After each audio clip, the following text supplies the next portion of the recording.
Field engineers are the backbone of SATCOM deployment. They are responsible for installing, aligning, configuring, and maintaining satellite communication systems on site. Whether it's a maritime antenna on a super yacht, a VSAT terminal on top of a government building, or a remote gateway in a desert. Field engineers make the connection happen. It's one of the most practical, mobile, and versatile roles in the entire SATCOM ecosystem. And it's often the first step into the industry for many professionals coming from telecom, IT, or defense. Field engineers are responsible for physically deploying satellite communication systems at customer sites. Their main focus is on the hardware and RF layer, installing antennas, aligning them to the satellite, configuring modems, and ensuring stable connectivity. They work across a wide range of environments: ships, oil rigs, embassies, data centers, and rural locations. Their job often involves travel, hands-on work, and troubleshooting under real-world conditions. In some companies, field engineers also perform basic IP configuration, support testing procedures, and provide user training once the link is operational. The responsibilities of a field engineer can be grouped into three categories: those carried out during deployments, regular weekly tasks, and others that occur occasionally, depending on the situation. During deployments, field engineers are on the ground installing antennas, configuring modems, troubleshooting signal issues, and working alongside NOC teams to bring the link online. They also complete safety checks, take photos, and submit detailed installation reports.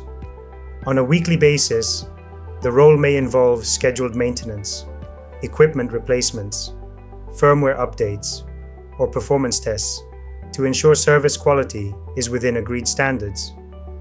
Occasional tasks include emergency troubleshooting when a site goes offline, planning visits for upcoming installations, or assisting with user onboarding and training. In some cases, field engineers are also called in to support larger rollouts or handle international deployments, which adds variety and challenge to the job. Let's start with the hard skills, the technical abilities that field engineers are expected to bring to the role. First, a basic understanding of radio frequency concepts is essential. You don't need to be an RF engineer, but you should be familiar with terms like SNR, polarization, EIRP, and beam coverage. Antenna alignment is a core skill. Whether you use a beacon, a GPS reference, or a signal strength meter, aligning a VSAT dish correctly is one of the main responsibilities. You'll also need to know how to configure satellite modems, often through web interfaces or command line tools. Familiarity with brands like iDirect, UHP, Hughes, or Comtech is a strong asset. Basic networking knowledge is very important. You should be able to set up static IPs, check connectivity, and understand how traffic flows from user devices to the modem and beyond. And of course, being comfortable using field tools like spectrum analyzers, multimeters, cable testers, or even basic Linux commands will make your work much easier. In the field, technical knowledge is only part of the equation. Field engineers often work alone, in remote or high-pressure environments, with limited support. That's why soft skills are critical. First and foremost, you need to be autonomous. You might be the only technician on site, with no one to ask for immediate help. Problem solving is another essential trait. You'll face situations where the manual doesn't help, and you'll need to think creatively.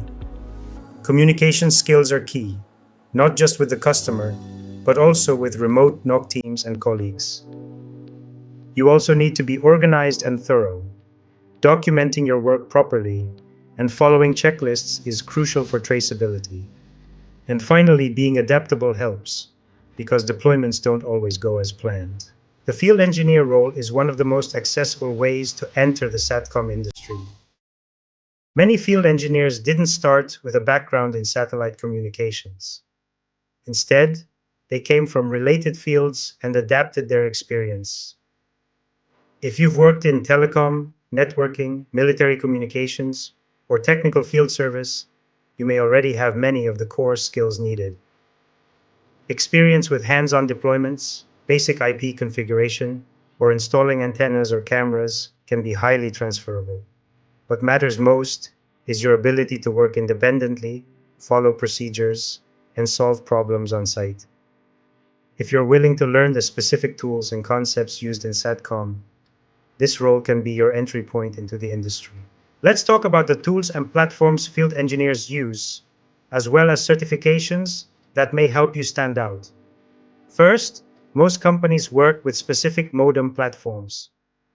The most common brands in the industry are iDirect, UHP, Hughes, Comtech, and Newtek. Knowing how to access and configure these systems, even at a basic level, is a major advantage. For antenna work, you'll likely use tools like beacon receivers, spectrum analyzers, compass and inclinometer apps, and signal strength meters.